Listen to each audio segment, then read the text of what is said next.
Hello, everyone. Hello, everyone. I thank you guys so much for, you know, just being you and coming on. And I thank you for you letting me be me. Um, Man, okay, so this morning was a great morning. I had um, some things that I had to like sit and talk with God. It wasn't so every morning. What I normally do is I post from this book that I normally do called First Fruits. And I'm actually, tonight is going to be the night that all of everything is going to kind of get put together for one to be on one website for everybody to be able to connect on every like thing I have through Spotify, the podcast, through YouTube, um, through Instagram, and just whatever else God is going to do. I don't know. This is all new to me. Um, so in the book, it had surprise, and I'm going to read just a little bits and pieces of it, but it was basically it's from Genesis 45:26. When they arrived, they ran to their father and announced, "Joseph is still alive. Not only that, he is ruler of Egypt." The news so stunned Jacob that he nearly fainted. And I wrote, wow, because, you know, Joseph was actually, if you read the story of Joseph, um, he was singled out for this early at age, early for what um, God was going to do in his life. And he had a vision, a dream that his brothers will bow to him. Not knowing what that was, then it didn't come to place. He had that where, him himself, he didn't know. Um, but his brothers didn't kind of get that. And I wouldn't say rebelled, but then in some form rebelled against it. Like, well, who are you to tell us that we're going to bow to you? You're younger than us, and I'm not going to bow down to you. So we all know we went in the ditch, but they end up selling him into what they thought was slavery. And I was talking with someone. You have to read it. Read it. I mean, one, we need to be reading our word, period. And then two, it is actually going to nourish your soul. So I was talking to someone about how, I want to stay on this topic, and the topic is surprise. So it ends up going into prayers that have long been prayed, situations that seem hopeless, and the waiting. It makes you wonder if God has forgot, basically. And then it goes on to say, your surprise in surprising delay will manifest the faithfulness that the Creator has seen and unseen, short of the ideas that he will extend his hand in blessings to you. So I don't know, because even me reading it kind of didn't get it. So let me make sure I'm not jumping over anything, because I want you guys to grasp what I am saying out, what I'm reading out to you. So it is prayers that have been long prayed, situations that may seem hopeless. The waiting makes you wonder if he's forgotten. He sees all and he has the answer. In a surprising delay, he will manifest his faithfulness. The creator of all that is seen and unseen is not short on ideas of how to extend his hand of blessings. Just when you least expect it, God, the God of all miracles, miraculous, will astonish you. And I I had to have a talk with him, because basically for me is I really do have to sit fear down and leave it at the altar. I need to leave that baggage with him. I need to really do. We all need to. This new life for me, one, is a surprise within itself. It's a miracle within itself.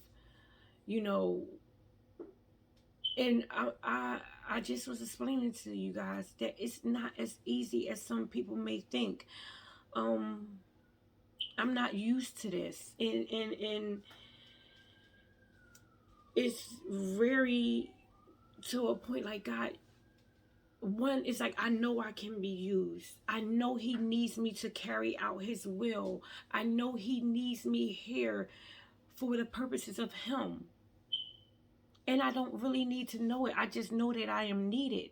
And I can tell you, sometimes it's hard of how I break it down. But for me, I get it. I love that God both needs us. He needs us to carry on what He needs to take place in the world for Him. He needs us to know that He controls all, that He is the one.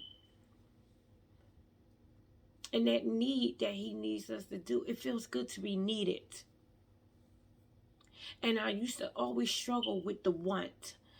The want, because sometimes I always say this, is it a need or is it a want? But with God, it feels good when He needs you to do something. He needs it to be done by you. He needs people to see our past, to see what we have gone through. He needs people to see that, hey, I can make it to the other side because I have someone right here in front of your eyes that did it all. You didn't see them live this world. You didn't see them be of the world. You didn't see them out here acting a fool. But now you get to see them in my will. Now you get to see the transformation that I did in their lives. And I want that. I want people to see that. So in God, it feels great to be needed and wanted. He wants people to see. We don't have to come to Him, clean. God goes into some of the deep, darkest, dirtiest places in order for His will and purpose to come out. And I think sometimes we get caught up on, God, why me? How are you going to do this in me? When He says, I had this for you all along. I need you because I need you to know that you're serving a purpose for me. And we gotta not get caught up on our past. It's the past tense. We did it. Stop looking and don't run from it. Because at first, I will honestly say this to you. My past is something that a lot of people don't get it when I say it to them. I wouldn't want to change it. I know at first it might feel like, man, I wish I can change it. No. Because everything in my past truly has gotten me to this point. And I know that's for a reason. It's gotten me to a point of growth. It got me to a point of acknowledging. We got to acknowledge our past. And not wanting to place fault on why this happened and who, it's so weird that we almost want to put everything on somebody else when we're the common denominator of what we did, what we allowed, and who we are with people, places, and things. We are the common denominator. We can actually remove ourselves from it. This period right now, I just was explaining, it's lonely. But there's a reason for you being lonely right now. God needs it to be just you and Him.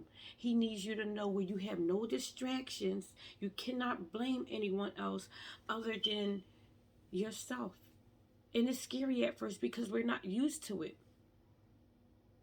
We're not used to the sits down, the sit downs, and the be still. And you don't have to move because I got this. We are so used to always working and doing it ourselves that it's hard to sit and just know that God is working it out for us. We have a powerful, powerful Father. Like, I love the fact that conviction really is something you want from him. You want him to talk to you, and you want him to tell you the things that if someone said to you, you'd be ready to get mad. Let him say it to you. I'm telling you, it's going to transform your life, transform your thinking, transform your heart. And you'll know when it's him, because it'll be hard. It won't be as easy as you think it's going to be. It's so easy living out here in the world. I don't know if I said it or maybe my pastor or somebody, but you know, slavery is something, and I wrote it down. I don't know where it is, so if I find it again, I'll say it again if that's what needs to be said. But basically, slavery will have you thinking, and I kind of put it to the words of the enemy will have you as a slave, doing everything he needs you to do, everything he wants you to destroy, everything, and you don't even get that it's destroying you. It destroys your mind, it destroys your home, it destroys things that you don't even know. It's like you plowing a field that's not going to grow a crop at all for you. It's not going to serve a purpose for you or God, because that's where the enemy has your mind playing, and everything is doing his work. It only is going to benefit him. It will never benefit you. That's slavery to the mind, to the heart, to the soul. And the minute you rebel against it, that's where the lashes and everything come. So how I'm going to word it for you so you can get it is when you start giving your life to God and you truly start working in his will and asking him to change you and transform you, that's where the lashes is, because God is beating off that sin out of you, and he's not beating you. He's not hurting you or trying to harm you. He's trying to get all of the stuff that cannot come in his kingdom, that cannot be there. It cannot exist for what he needs you to do. So it may hurt, but that's not God hurting you. We're used to things being easy. We're not used to having, that's conviction. We're not used to having that feeling of, oh, this is wrong. We don't even be seeing it because the devil has things out and abroad. So we be feeling like, oh, I can get it. I can grab this. I can have it. It's like, hurry up and let me fill it up. Not knowing that it's just empty things, empty things, empty things. It doesn't have a bottom. It doesn't serve a purpose. It always has a hole. It always is decaying. But with God, he puts you on that solid foundation. There is no hole. There is no emptying out. It's all overflow for him. And it may be hard. And I'm not even going to tell you at first. Living for God is going to be something that each one of us experience different. We each have him different. That's one good about having him as our Father. He treats us how he sees fit individually for us. So what he does for me may not be what he does for you, and what he does for you may not be what he does for me, because he knows what he has for us. But isn't it awesome when he loves us the same? There's no favoritism for him. He wants you to line up with his will, because he sees already what is done. He's already known it. He's already planned it out well before we were even born, before we even exist. Isn't it funny that we have a purpose well before we even discover it? And We're not used to that because we're so used to planning things for ourselves when he already has the plan and he already has what the purpose and everything is going to be for him. So reading this morning about the surprises of what he has, that was the first verse I read to you. The second one is nothing is impossible for God, and he loves to surprise you. He is God, and suddenly, let me make sure I'm pronouncing that right. Suddenly, a God of suddenlies. So suddenlies with IES, multiple. He's going to suddenly shift, and that's what tonight's topic will be, a shift change. Because that's how God does things. We have in our head, like I want to, and I heard this from a pastor. We have, oh, I want to open up this business. And so I'm going to refer to me. I want to open and do this business. I have this nonprofit. I'm trying to get everything going with the social media encouraging platform, a form of us getting together, a unity, let's go forth. So all of this, I have things one way and God can shift it suddenly on how he needs it to be done. And it's going to be for his good. So it's good for us to work. He wants to see us work. He wants us to go out there and work. But when God shifts things, he's not telling us no. He's not telling us you're not ready. Remember I said not now. It's the not now because I need this to work how I'm going to have it to work. But I still need you to work in it. But when you think I wanted you to reach this set of, let's say, people, circumstances, life, I want you to do it like this. So it's good that you're working in this area. However, I want it to shift for where I need it to be, where I want it to be. And we have to be okay with it because it's all good. He has us. He's making it his purpose. It's not our purpose. We're just vessels. Remember, he's blowing through us. Because we need to move in the action of what he needs us to do. Remember, it's not all about us. It's about his plan, his purpose, his life. And it's just going through us. The one who loves to breathe life into long forsaken dreams. He has not forgotten you. In his perfect timing, he will surprise you. He's going to lust forward into you a significant breakthrough that you have ever known. Never give up on your hope. It's not too late to step into something radical, new, long for. Allow yourself and your heart to dream again. It's time for us to dream. It's time for us to move forward. It's time for us to keep on going.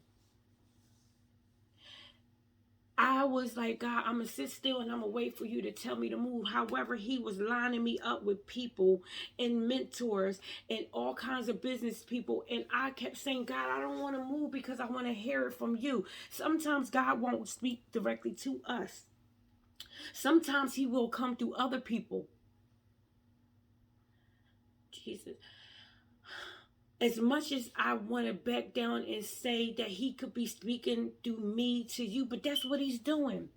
You could be having where you want to do something in your life. You could be having where I didn't live this crazy life. I didn't been on addictions. I didn't had them. I didn't did all of this. Yet I don't know what to do. And he could be speaking through me to you that it's going to be okay. So what, you didn't have this. You're going to rock it for what I need you to do in this. So use what you have. Use what you have. So everything that you done had that you didn't thought worked against you, he needs it to work for him, not us. Remove yourself from the equation. We are the common denominator, but God needs that denominator to work for him so he can reign domain on everything.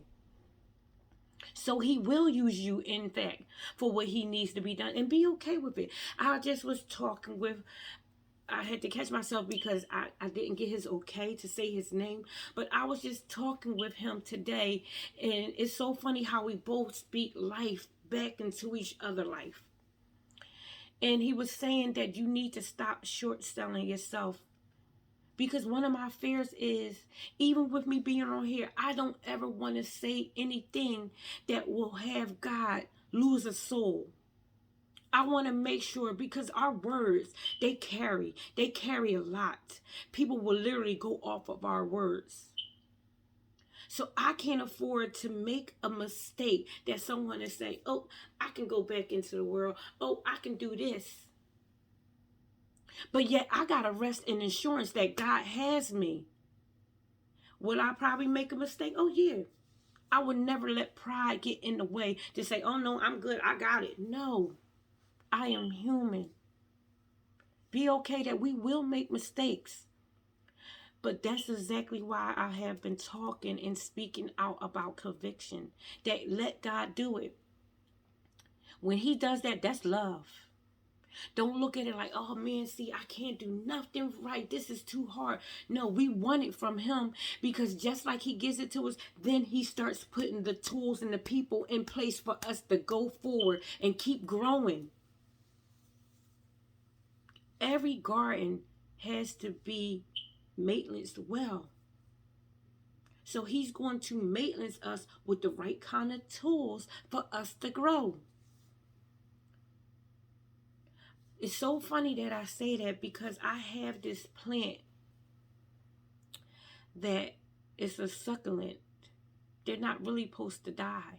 However, my cats and them want to play with it and everything, that it then messed up and started dying. So what I did was I took it out the pot, cleaned the pot, got fresh soil, and then replanted it back down there, and it started growing. However, I didn't maintenance it well. I didn't make sure that I kept up with churning it and moving it and making sure I was watering it well. So I had to actually remove all of the dead veins, I guess, from it. And now I left it in the pot, but I've been watering it, and I set it outside. Even though they say you don't have to sit it outside, I need it now to know that it needs to be nourished by the light, by the sun, by basically God. And I'm referring to that for us. We have to go through that plowing, and I had to dig up the root from it and get that foundation of the soil together, and then put it down there so now it can grow, and then water it, and it needs light. And I'm going to pray that Jesus does it. I'm going to pray that it happens exactly how he needs it to happen, because I've had this plant for, I want to say, at least over a year. But I do believe there is a such thing as it may have grown too big for the pot that it was in. And that gets me to when God is doing something radical in our lives and he is surprising us with his will just taking over. We got to remove ourselves from that pot and the people and the places that had us feeling comfortable, because now we are growing, and now we have to now go into a new atmosphere and a new pot of where he's going to grow us. And then he's going to keep moving us. So now when we got comfortable in that pot and we done grew and we done grew and we done learned and we done grew and we done moved some things around. Well, he done moved some things around for us to have moving and clearing. Now he has to remove us out that pot and put us somewhere else. So basically, I'm going to say he's going to move us from that pot, and he's deep rooting us into the ground. I was watching one of the Texas Ramp Church, in Texas. And the pastor that preached for the revival was talking about ditches, digging ditches. So dig a ditch. And he was like, dig it basically by praising God. So I all around my house, I dig several of them. And to basically put what you are asking God to show you, and not only to give you, to show you, because God has everything aligned for us. He has exactly what he needs for us to go out there and do. Ask God for clarity, the wisdom, the insight, and the power to actually carry out what it is he needs us to do. Because he has it for us. But if we don't have the clarity and the insight, the wisdom, it's not that he won't give it to us. We won't be ready to carry out what he needs us to do. It'll be like rotten, like the plant rotten. You won't be able to, if you're not ready to transition into what he needs you to do. You won't be ready for the growth that needs to take place. And that's exactly why we got to remove people, places, and things from our life that will keep us. I said it, not everyone has the lung capacity of what we have. So when we are moving forward and we are moving up, God has our lungs ready for that space. Sometimes people are literally only there to help move us up, and then it go. That's why there's seasons. It's not about us looking bad and looking down on them. Sometimes people that's a part of the growth that God needs to take place, if they are really there for what God needs them to do, they won't feel upset. They won't feel some type of way. They won't be like, oh, you done got this now and got too good for yourself, and now you want to. No, that is not how God does it. If they were there for God, and God sent them, they already know this is what God needed me to do. I was only there because God needed me to do that, and I listened and I obeyed, and that was for you to move forward. Because God doesn't work where he has someone come in your life and help you move forward without him moving them forward too. That's not how he does it. He's a multitasking guy. He can do it both. And also that's where it goes into play, where you are a sharpener and you are learning that same step, because that's going to be you. You're going to be doing the same thing for someone else. So be okay with your lung capacity going up. Not everybody will be meant to go with you.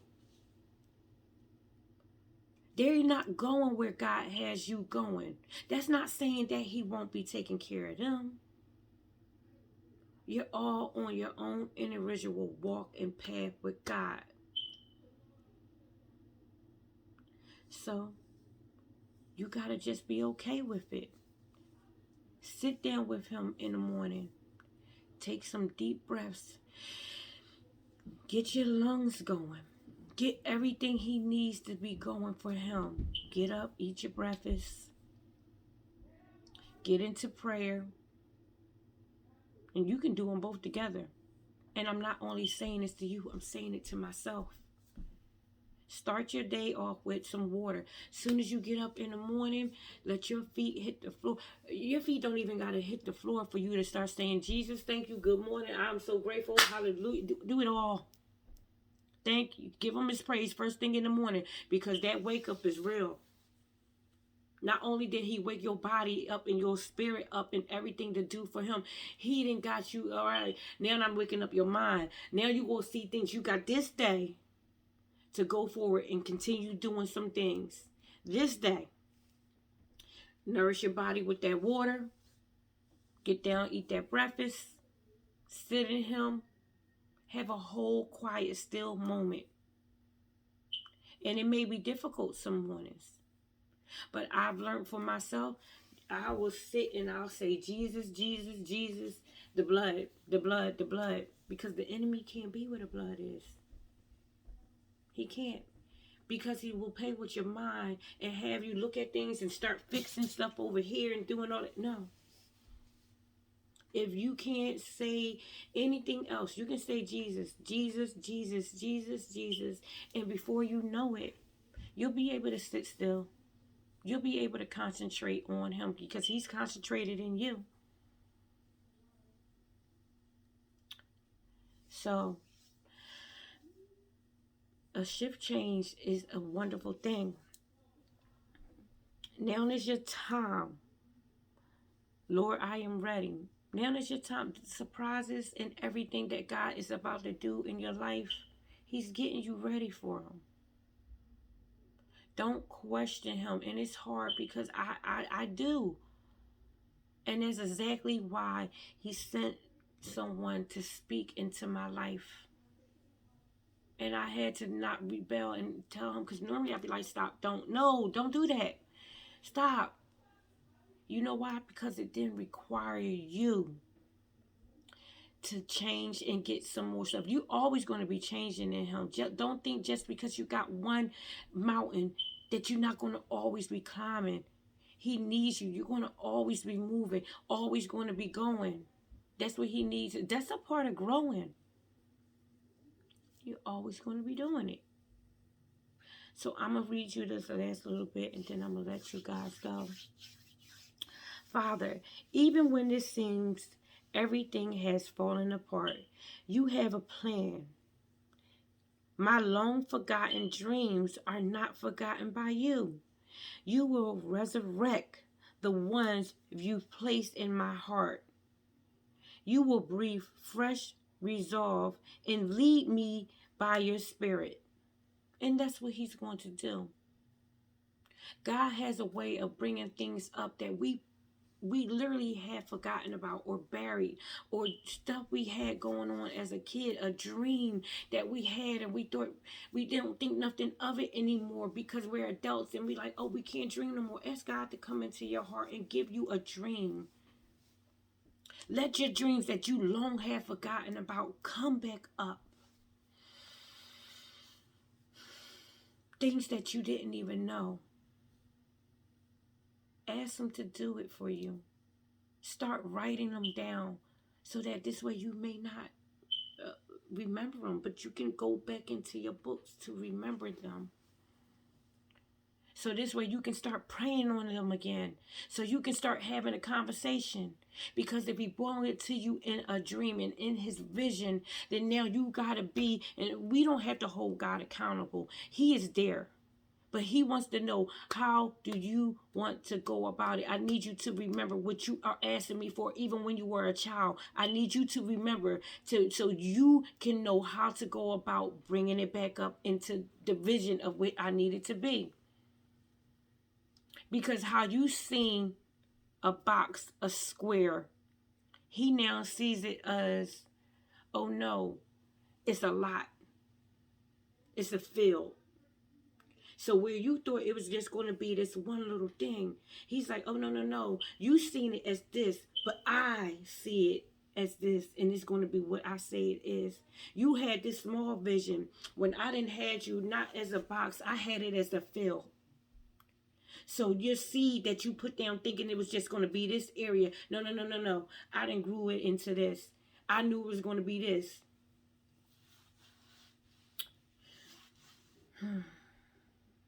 Jesus. I thank you guys so much for coming on. I thank you for, man, just you opening up. The website and everything is going to be where you guys, I'm going to put the number. I actually got a number for it so that everybody can truly open up yourself. It's not going to be, it'll be where you'll be able to correspond with myself and I can correspond with you. I love you guys. Have a good evening. And I'll be back on with you guys, God willing, tomorrow. Thank you so much. Bye now.